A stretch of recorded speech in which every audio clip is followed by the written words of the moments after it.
Oh, I thought we did. Did we not? Well, Lark and Alicia in the evening. These have lots of room. I'm not helping us stay on notes. These have so much room that I can sit like this. Oh. Oh, yes. Oh, yeah.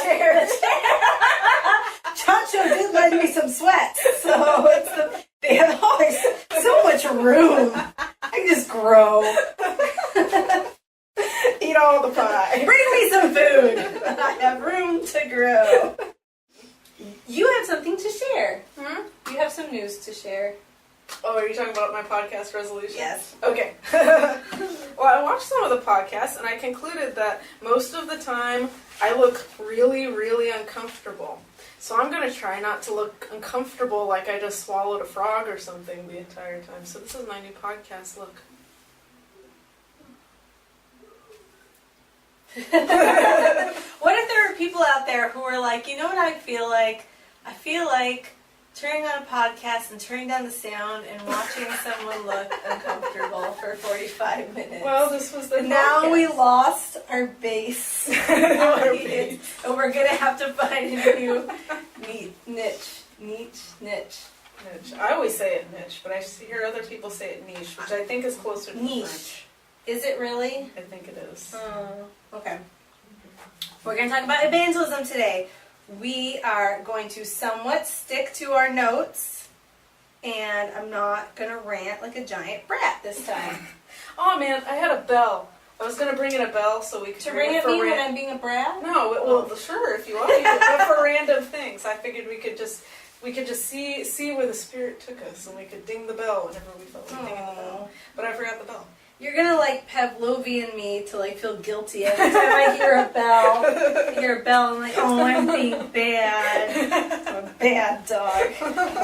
We're gonna talk about evangelism right now. I haven't seen your notes, so do you want to start with yours or no? They're all commentary on your notes. So we have to do your notes, and I'll throw in my notes. So I should keep mine kind of in the order that they're in? Yeah. Okay, well the very first thing that I said, and it's not going to be instantly clear that this is about evangelism, but it is to me. I was thinking about Catcher in the Rye and Ghost in the Shell. When they bring up the quotes about phonies, well, you know, in Catcher in the Rye, he's constantly going off about phonies. He just hates phonies. And, like everybody, most people. Yeah. And when I feel the happiest, the most mentally healthy, the most hopeful about life and humanity and my usefulness in general, it's always when I feel like I understand who I am and what I am and how I can be the best version of Alicia, and when I feel like that's what I'm embodying. And so it might sound lazy or silly, but like to me, like that's my goal for evangelism, is to be myself, to let myself, to give myself permission to go ahead and just accentuate and enjoy like my best qualities. Because it's silly, but sometimes that's hard to even feel like you have permission to do. And it's not necessarily like, did you say like it can sound lazy? Yeah. Because I mean that's not actually an easy thing to do. Well, I mean lazy to consider like, I feel like the way I'm going to be most useful in helping other people understand God is just being myself and being the best parts of myself and being it very fully. And so people might be like, oh, you just feel like you don't want to talk about Jesus. You know, like it's a cop-out, like, oh, my evangelism is being myself. And they're like, yeah, it's because you don't want to talk about God. I do want to talk about God. You're talking about God a lot. Like, you talk about God to other people, to people that aren't already Christian more than probably most people. But I can, like, when I'm not being myself and following where that leads me, I feel like I'm less useful to people. And a lot of that to me is because people can sense when you're being a phony.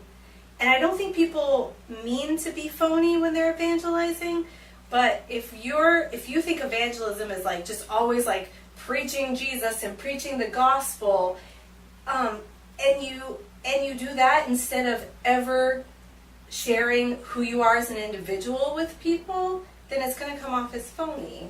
Mm-hmm. Do you have responses to that part? Well, I wrote that I feel like being what you were created to be is the goal of life. And that I feel jealous of trees and cats. Because I think trees and cats just are the thing that they were made to be, and humans have to actually work at it and try to figure out what they're supposed to be. And sometimes sentience is a difficult gift. I definitely feel that way about trees. They just tree. They're out there treeing all the time. Because it's not even something that I could ever understand enough to put into words. But to me, there is something about trees in particular where I really feel like they're a representation of something, of some truth. And it's one that, like, I can feel, but I could never explain what it is. Yeah, there's a thing there. Yeah. I kind of like the ocean. There's a thing in the ocean, too. Not the same thing. There definitely is. Yeah. I also put on here, and this might not necessarily, this isn't necessarily about evangelism, but I kind of I group it with, okay, because my focus for evangelism is to be myself in the most useful and fulfilling way possible. And I also tend to have a lot of non-believing friends, and I even seem to prefer agnostic and atheistic people over religious people.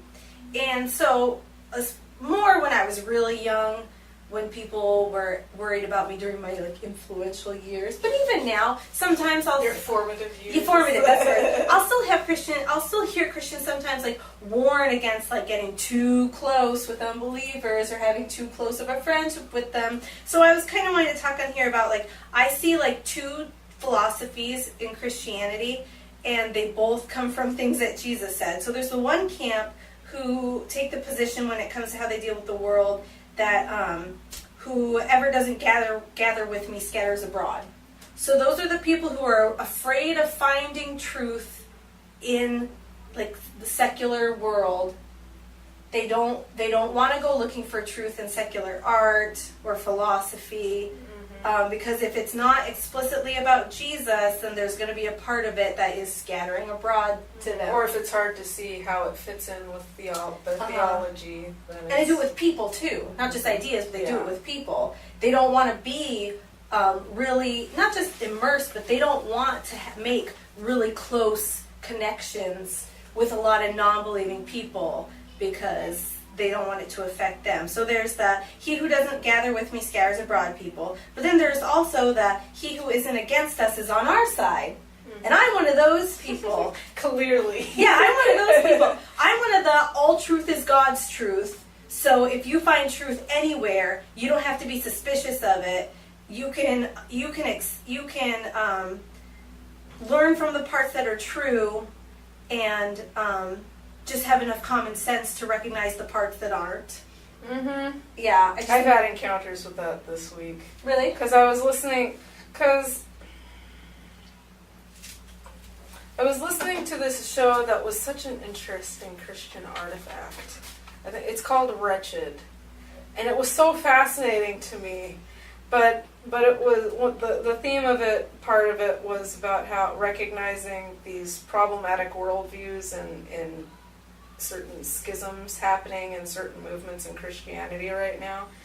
And one of them was how you have to recognize that this is coming from a postmodern worldview, and this is what this is, and it's these horrible, like it was just assumed that this is a bad thing. And he was listing off some things like the notion that... I hate stuff like that. I liked this particular show because the guy... I got the sense that he was actually respecting the people that he talked about. If they do it fairly, then I probably won't. I've just very rarely, I don't know if I've ever come in contact with it. That's why it was fascinating. It's one of the reasons it was fascinating to me. Yeah. Because I was like, this is what I can actually listen to this guy without getting really... I would probably actually feel kind of hungry for a conversation like that. Yeah. Because I don't mind talking about the things about any philosophy that are problematic. But usually when I come in contact with that stuff in Christian spheres, it's like once you label something postmodern or Marxist or feminist, then it's like you can automatically toss it out. Yeah, and because it's like, that's what I don't like about it. Because if there was nothing good in these things, nobody would be. And they refuse to take time to acknowledge and teach about the parts that are good. And that's what, like, irritates me. When people do that. Yeah, there's definitely things about postmodernism that I can see, not so great. that I can see have led our culture into like a vacuum, like a meaningless vacuum. Yeah, but there are also parts of it that I'm like, yeah, but I remember. Well, this is kind of objectively true.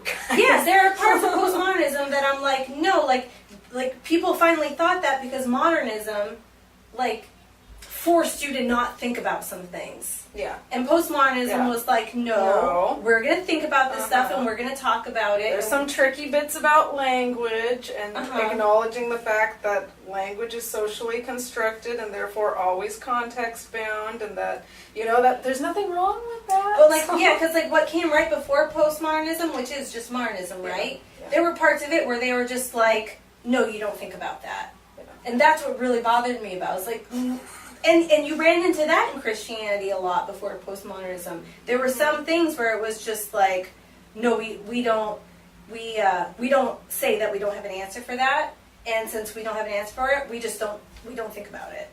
I'm not okay with that. I'm not going to deal with that. There wasn't.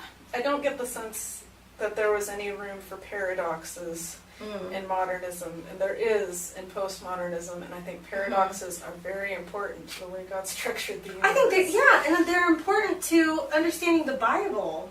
You're going to have like a really immature idea of what the Bible is if you can't handle some paradoxes. Yeah.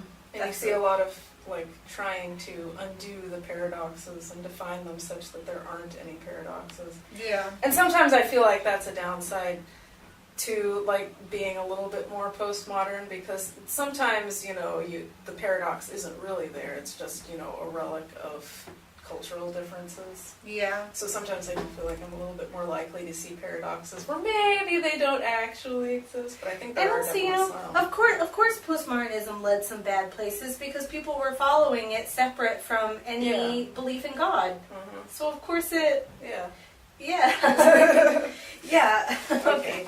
Where were we? Anyway, yeah, we said we weren't going to do that, but I don't remember how I started. That's okay. The next thing that I had written down is that, so I talk about God and my religion quite a bit with everyone I know, religious and non-religious. Sometimes my non-religious friends, because they tend to be my closest friends, I talk to them about it more than like my actually religious friends, because I just don't talk to my religious friends that much. And I do, when I first start talking to people about myself, I usually, I wait until they know me well enough that as soon as I bring it up, they aren't afraid that I'm about to try to tell them about Jesus. They don't want to hear about Jesus. But once they know me well enough, then I'll start like talking about it. But I always have respect. I always have respect for the fact that like, that they get to make their own choices. And that my friendship with them and my feelings of affection and concern for them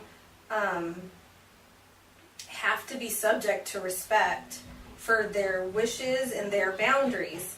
And so there are some times where, like, that's just how I am, that's just how I'm going to be. If God wants me to be different, that's okay, but He's going to have to reveal it to me in like a really blatant way. But sometimes I do wonder, like, if I am actually doing them any favors by respecting their non-belief that much, like... Yeah, I wonder that, too. Yeah.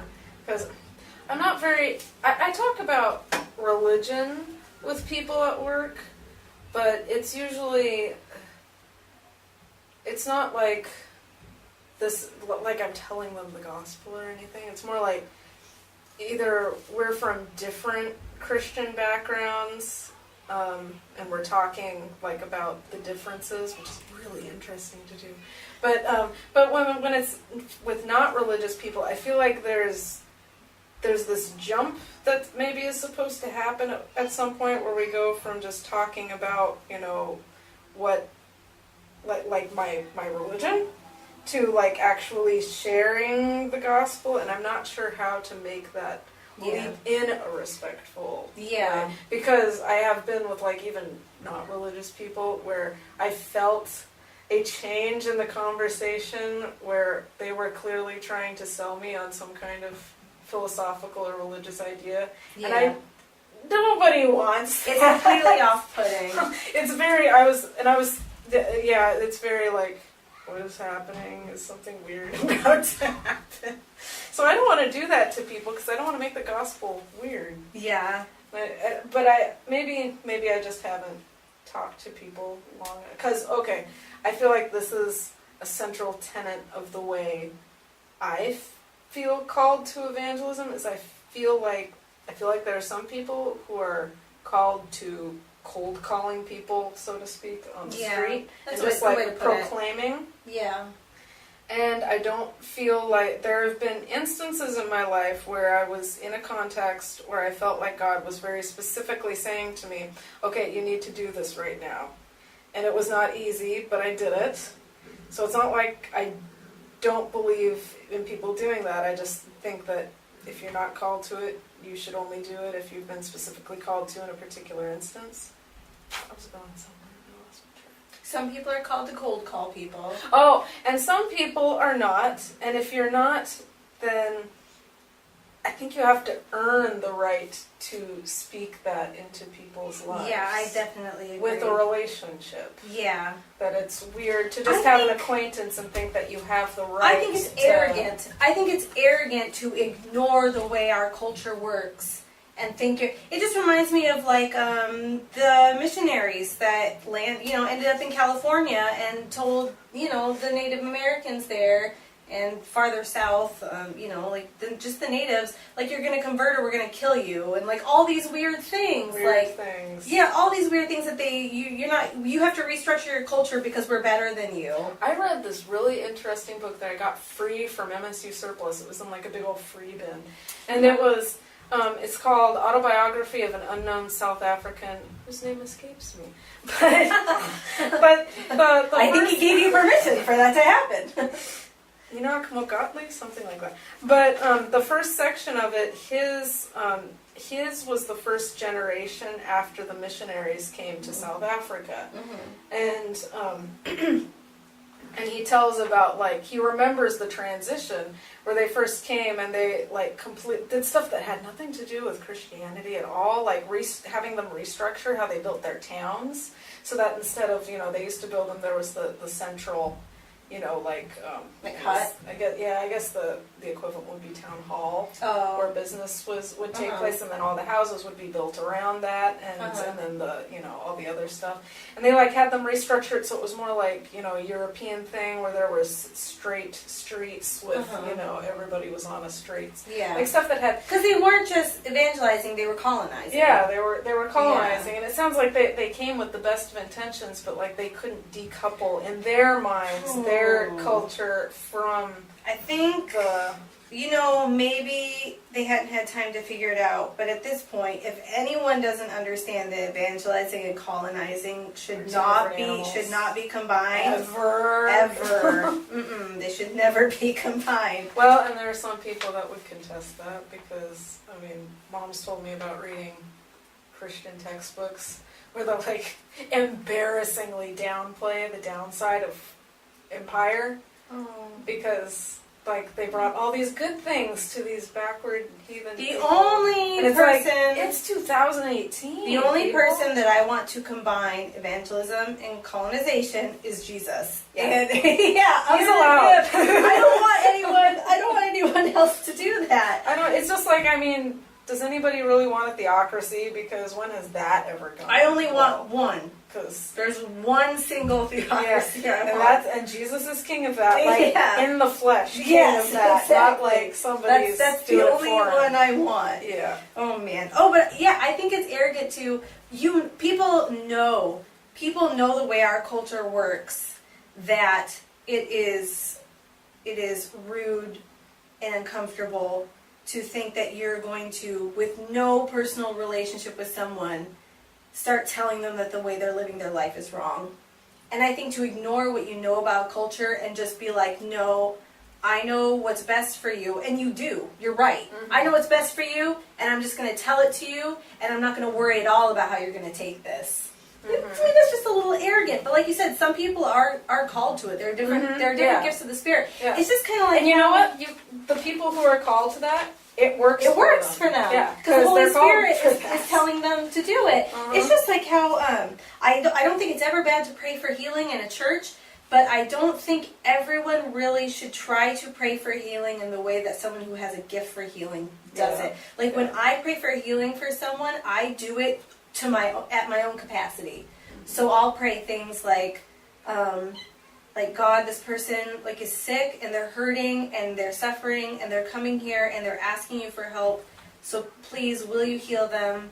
And but if you aren't going to do that, please help them to be patient while they go through this. And if you have some reason why they have to suffer, please please help them like not to despair and lose faith in you at this. Yeah, that's my level of faith. So that's where I pray. And I don't feel bad about that because some people say like, no, if you pray without believing, then like it's unbelief that's making them not get healed. Well, I'm sorry if I said like, God, just heal him because I know you'll do it. Like that is me praying without faith because I don't have that. I don't have that belief that he's going to do it. Yeah. So I pray at my faith level, and I evangelize at my faith level, and both of those are like not super high. But you know what?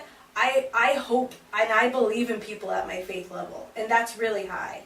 And I love people at my faith level, and that's really high. So different people have different levels. I'm contending with some of this faith stuff right now because we have an health issue in the family, and it's kind of coming clear to me that it's weird to tell somebody. Right, from where I'm coming from right now, it's weird to me to tell somebody that they need to have more faith, because it's coming to me that faith really is a gift. Like, it's not something that you can just decide, okay, now I'm going to believe this is going to happen. I believe it's something that God has to 100%. do for you. And I agree with you 100%, and that's part of why I get angry when I see Christians judging other people for not believing in God. Yeah. Because that faith you have in God that you're taking for granted is an amazing gift from the Holy Spirit, because it is not hard to lose. And if it's hard for you to lose it, it's because God has given you a gift. But for some of us who are even committed to the belief in God, I am committed to a belief in God, and that is why I consistently believe in Him. It is not because faith comes naturally to me. So, yeah. Sometimes I get a little bit arrogant in my spirit, and I think that faith comes naturally to me. And then it is made clear to me that it is not. I remember one time I was telling Ketia that, like, I was talking to her, and I said something about, like, my belief in God.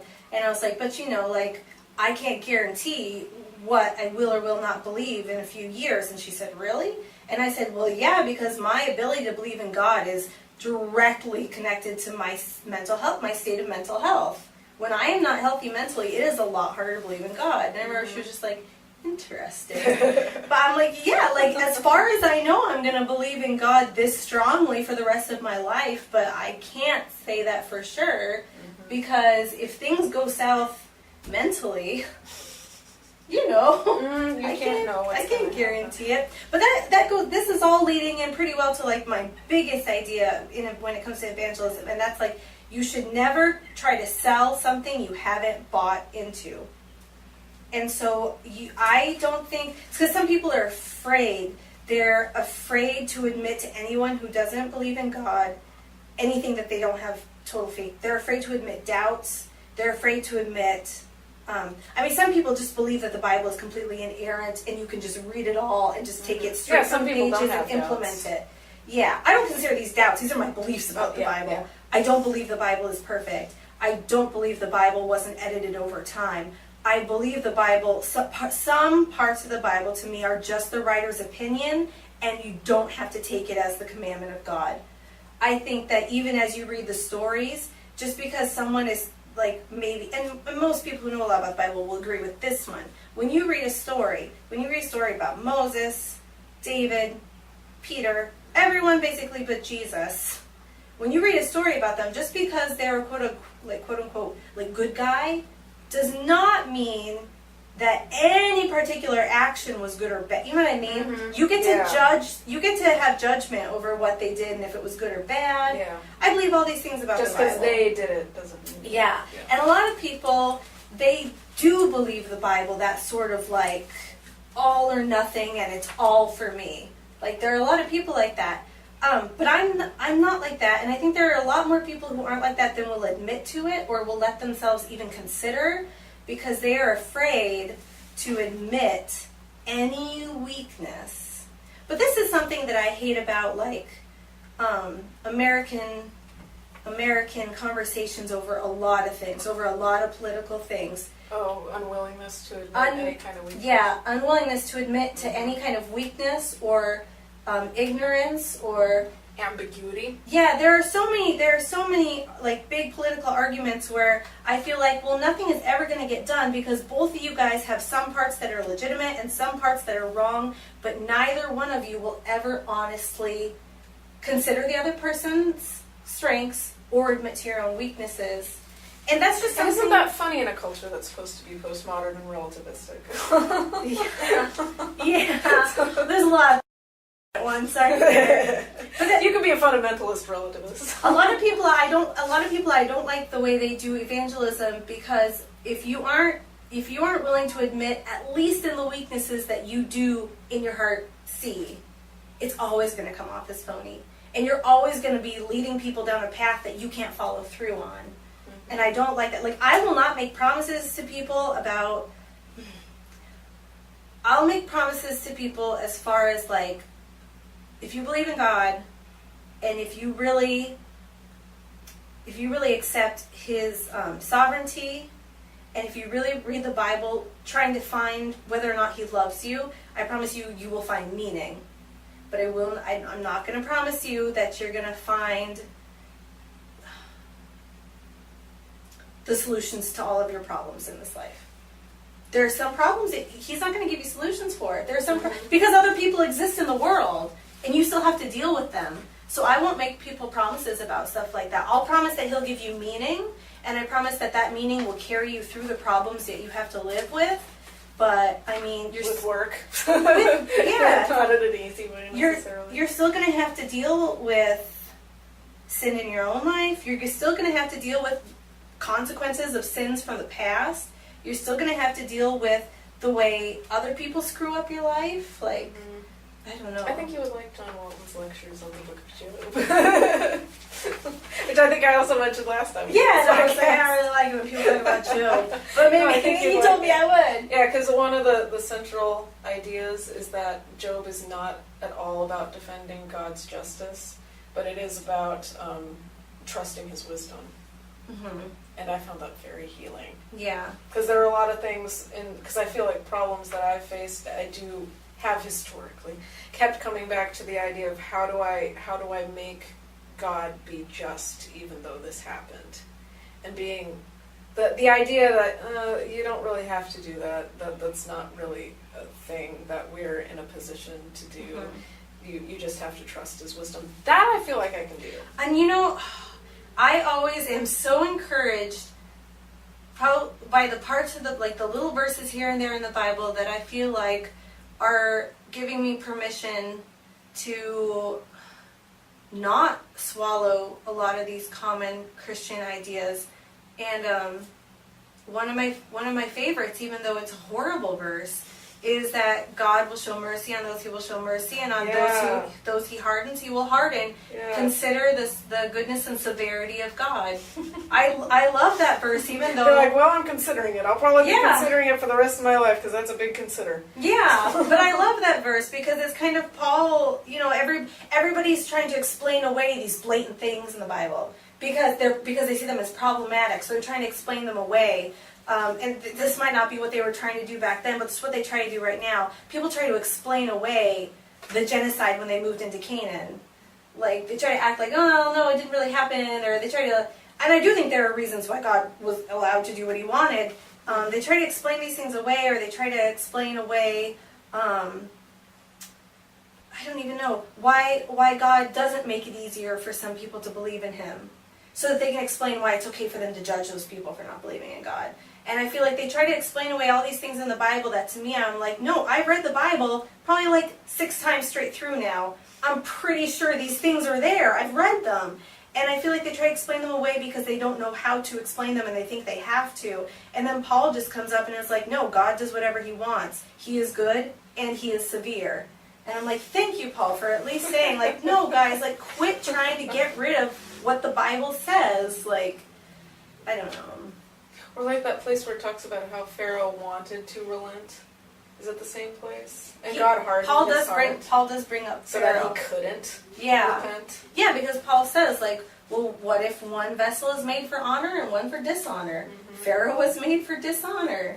What are you going to say to God about it? Yeah. Go ask Job what you should say to God about it. But, yeah. I got a little far away from evangelism again. I don't know. Well, should we jump back into evangelism? Yeah, where I don't even know where I'm looking. Yeah, I don't want to miss your comments. No, we've been getting them. Okay, that's good. Yep. Well, I do also have it on here that I tend to find evangelism being pushed with like teens kind of weird. I feel like the only kind of evangelism you should teach teens is kind of like what I've been saying, to where like be whatever you can for people at this stage of your life, and share your beliefs only as far as they go. Because in my opinion, and this isn't going to be true for everybody, but it was definitely true for me, and I feel it's true for a lot of people. When I look back at all the people I knew who were Christians when they were in their teens, and now how few of them actually have any kind of faith in God right now. I mean, I think that's like a natural thing. I don't think evangelism should have been pushed on them back then, and it was. They didn't know where they were going to land. When you're a teenager, it's like you're right on the edge of being thrown onto a lot of like disillusionment and experience. And I know last time we talked about this. Work and disappointment. Yeah, last time we talked about this, I focused a lot on like certain decisions you have to make. Like you have to decide what kind of person you're going to be within sexual relationships, and you have to figure out what kind of person you're going to be within financial decisions. And those are a big part. But it's not just that. Like you have to go out there and you're going to get a first-hand view, a much clearer first-hand view of other people's suffering, of inequity, and you don't know what you're going to believe about God in light of those things until you have experience with them. So I just don't think you can expect a teenager to know whether or not they're still going to believe in God when they're 35.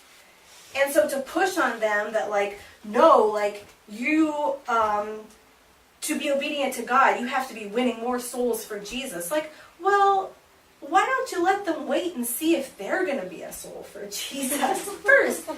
And that goes back to not trying to sell something you haven't necessarily bought. Yeah. Because I was trying to be a Christian when I was a teenager, but mostly, and I think I was, but at the time I didn't think I was, because I didn't think I was doing good enough to actually consider myself a Christian, because I had issues. But I remember feeling a lot of pressure to share my faith in ways that that got me to do things that hurt other teenagers that I was trying to evangelize, and it felt like it wasn't the right thing to do, but I had, a lot of spiritual authorities telling me that this is what I was supposed to do. Yeah, well, that's and why so spiritual anyway. authorities is bullshit. But that's next week. Oh, was it? Remember what we pulled out last time? No. It was authority. Oh, was it? I didn't even remember. And I don't know if this was a 90s thing, if this has decreased since It might have. It might. But like it really might have. I'm kind of weirded out by this idea that our job as Christians is to go out and be part of a great work for God. Yeah. Like it's really, I think most of us are called to in the words of whoever it was in the New Testament, live quiet lives Mm-hmm. for God, where we raise kids and we have mortgages and we go to our office jobs and we make friends and we worship God and follow God and try to spread the kingdom of God within that context. Yeah. And that's not necessarily a great work as people mean when You know they what? say that. And Everyone that I know who has actually had people at work approach them to ask them questions they're curious about God, those people didn't know they were religious because any of those, like there's only a handful of people I know that I can think of, but all of those people, the reason their coworkers got curious enough to come ask them, they never said a word about religion. They just had standards. That is what made people think like, oh, I can go ask them about this. Like I know she doesn't get wasted on the weekends. I know she doesn't cheat on her husband. Like these are like this is where a lot of people are at, you know? Like that's what made the big difference to them was like just these tiny little standards that these people have upheld that a lot of people don't. Like consistently, visibly. Consistently, and it's evident like yeah, like she, you know, she's never lied about me to anyone. Yeah, just and people only see that by you being there in these very quotidian settings. Yeah, instead of being out in Russia somewhere. Yeah, I mean, unless you live in Russia. Yeah, then do it in Russia because that's where you oh my goodness. I did put on here though because I've said all this stuff about like you shouldn't be talking about this or that, and you should have respect for other people. You know, I read this article once, I think I still have it, actually I think it was an essay. I read this essay about this man who happened to be a professor of philosophy, and he also happened to be a Christian, and he wrote this essay about trying to tell other Christian philosophers, like, you don't need to separate your beliefs from your study and expression of philosophy.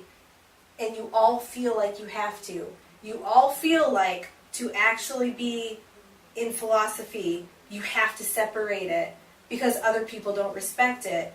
And you don't have to do that. You don't have to apologize for, you are, you know, all of these non-religious people, they're taking their personal feelings and their personal beliefs and they're incorporating that and using that to understand these things and to build up philosophy and to talk to each other.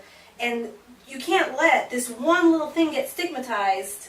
Like, you don't have to do that. You're allowed to be a Christian and a philosopher, and those two parts to just be all one thing because they're all just you. And I really liked it because I'm like, yeah, I do, because I see both of those. I see blatant disrespect for people's boundaries and arrogant evangelizing, but I also see a lot of Christians who, for whatever reason, feel obligated to not just be respectful, but to almost subsume.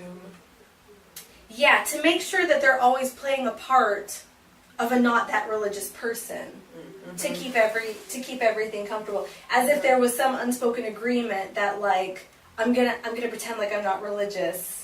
Because that's the side I err on. Yeah. And I'm actually starting to feel a little freer to not do that. As and I'm learning how one can talk about faith in a way that is respectful. And yeah, and because it's just that you don't owe that to anyone. That's not the same thing as respect. And so like the way I tried to put it was that like pride in yourself is not automatically disrespect for others. And I think we start to feel that way, that pride in our belief of itself is disrespectful, and it's not. You're allowed to be as proud about your own beliefs as you want, or just sure of them, or just sure to of claim them. Yeah, or just to be open about them. Yeah, to just be what you are. To just be what you are can never. And people try to do this a lot nowadays. But to be who you are is not enough for someone to say that you are insulting them or disrespecting them. There has to be some. There's no such thing as a microaggression when it comes to this sort of thing. Like, you get to be who you are, and that's not the same thing as disrespecting somebody. So that's one of my things, too. Do you have more comments we didn't get? I'm afraid of skipping over them. Look.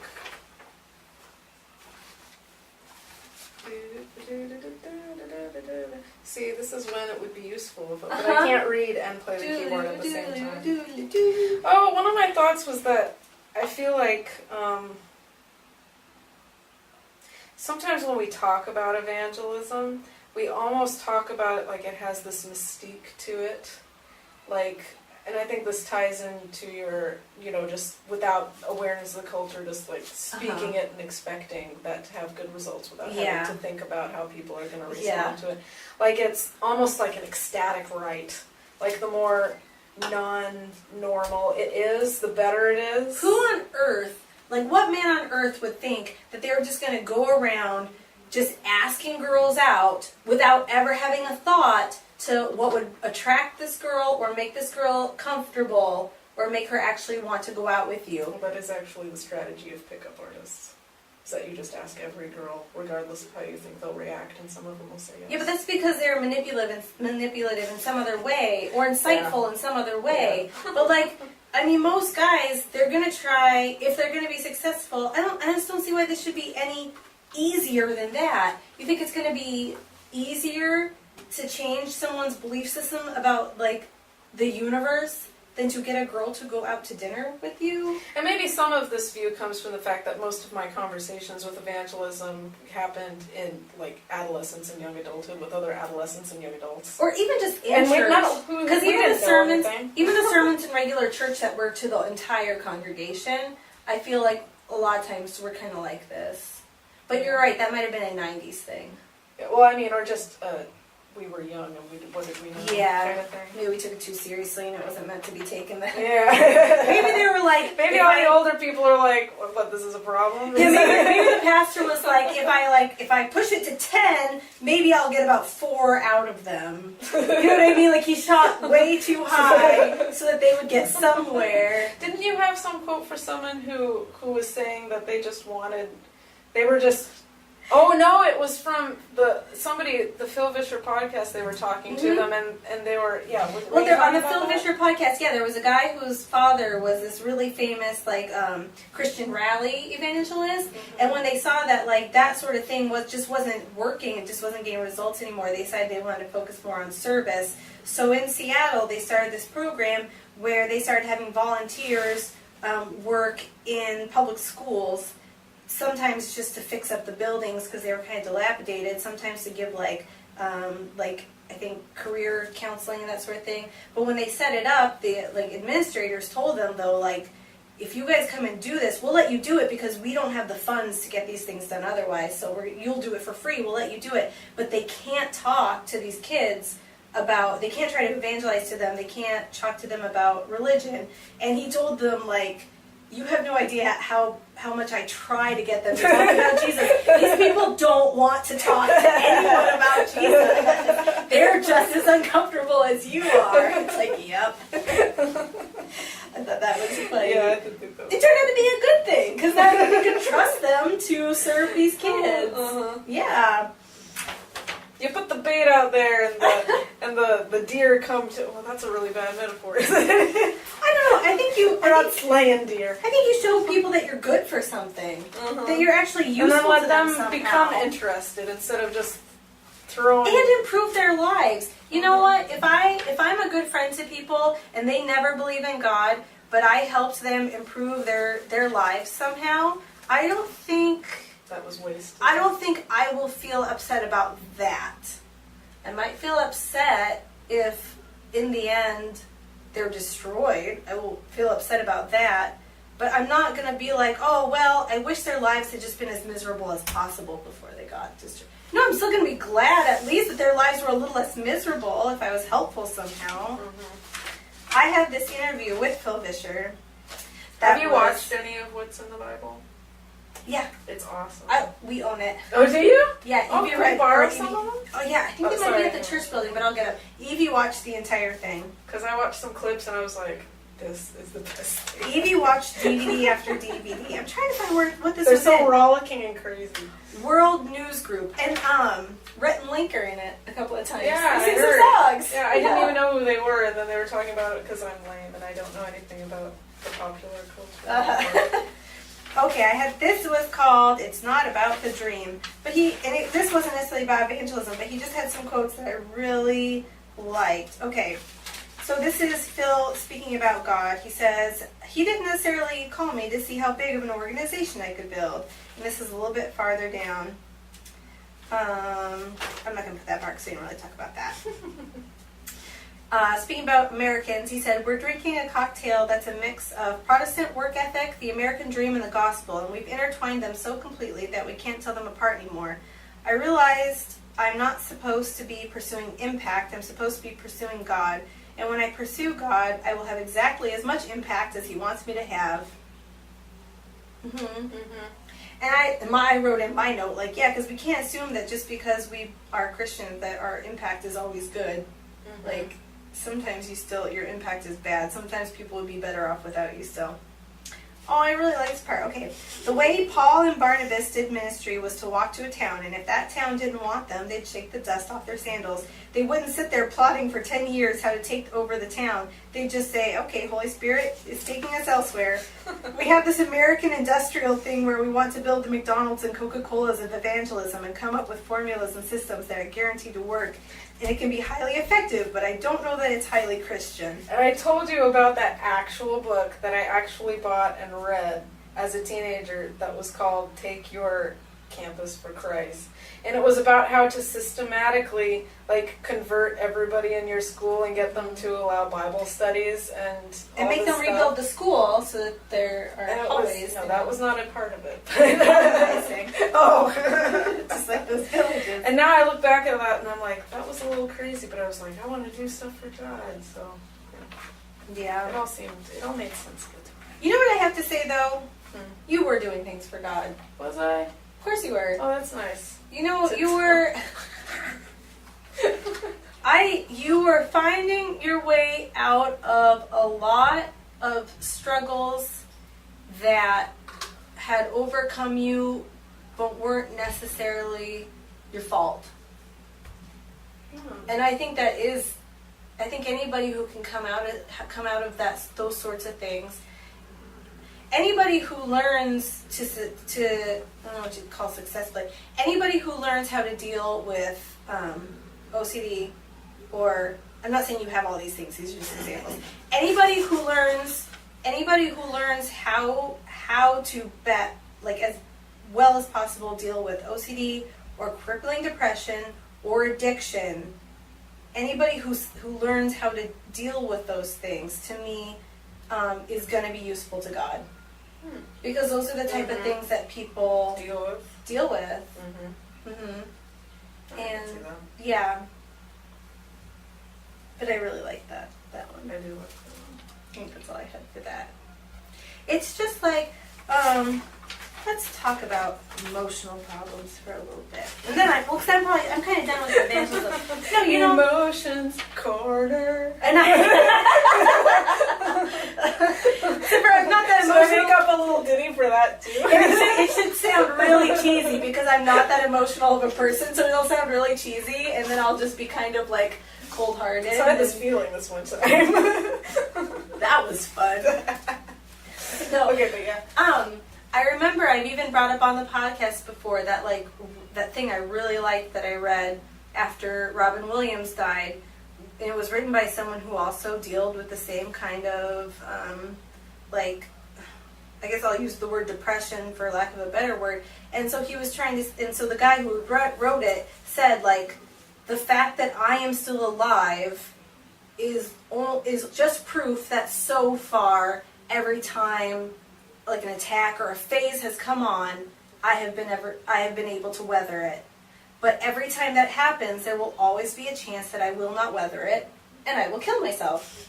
And every time suicide comes up in the media, I don't know how to describe how I feel when I listen to people talk about it. I feel like I don't understand. I can't speak for what kind of mental condition Robin Williams or Anthony Bourdain were in. But I don't like the cookie cutter, like, assumptions about it. But like it's the same thing that happens every time. And so that they understand it and that they can say, like, well, it's so sad that, like, they gave up or something, or that they felt like there was no reason to go on. I feel like people kind of understand, but I'm like, you know, if their experience was anything like the things I experienced, or things that like the people I care about most, who are most at risk with the things they go through, I don't feel like you understand.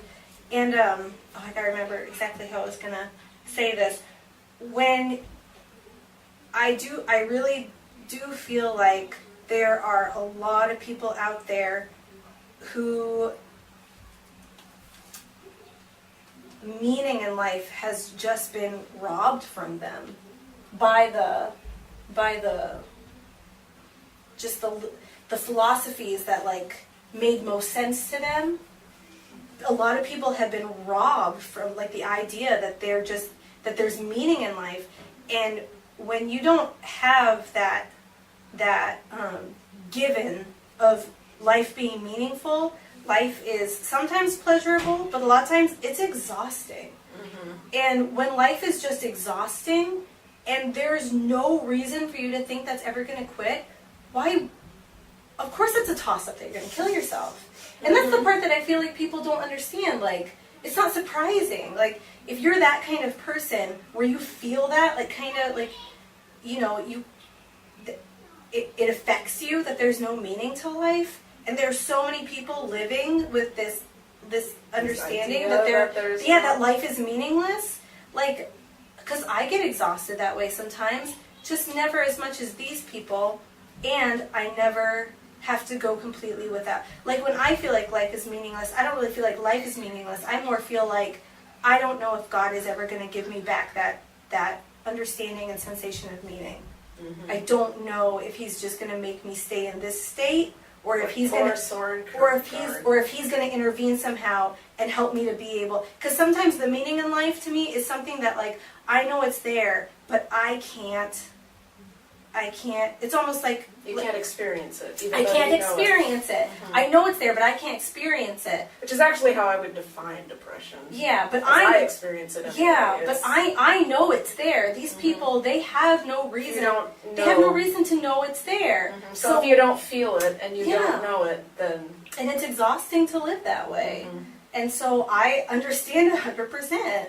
And because I think some people think that, like, to get to the point where you commit suicide, like, you must have had some, like, really dramatic build-up. And that's the part that I'm like, no, I don't think they had some big dramatic emotional, like, build-up that pushed them over the edge. I think they just saw that, like, this is going to be never-ending, and it's exhausting, and I don't want to deal with it anymore. Talking about how it's hard to... it's actually one of the reasons it's hard to predict suicide is because they think, you know, like they can't know because people are gone, but they suspect that a lot of suicides are a split-second decision, mm-hmm. and that it's just a sudden decision, that there isn't like a predictable build-up. That's kind of how I picture it. I kind of picture it as the mornings where I wake up and I have things I need to do, so I think I should get up, and I know I should get up and do these things, but I'm tired, and I don't want to deal with it, so I go back to sleep. Which is scary as a frick. You know, to think that it is that way, but they think that it makes sense. Yeah. Almost like there's some kind of spiritual warfare happening that attacks people at vulnerable moments and convinces them to do things they shouldn't do. Mm-hmm. That they can't undo. Mm-hmm. That they can't undo. Yeah. But who knows? Who knows how those things will be dealt with? We don't. I think that's everything I have to say. Yeah. I think I said this one a lot better this week. Oh yeah, I think so. I don't think I ranted hardly. I don't really think I ranted. We had to get back into the groove. Yeah. I don't know how long it was, but okay. Are we all set? I think I'm set. Okay, the next one, because we pulled it out beforehand.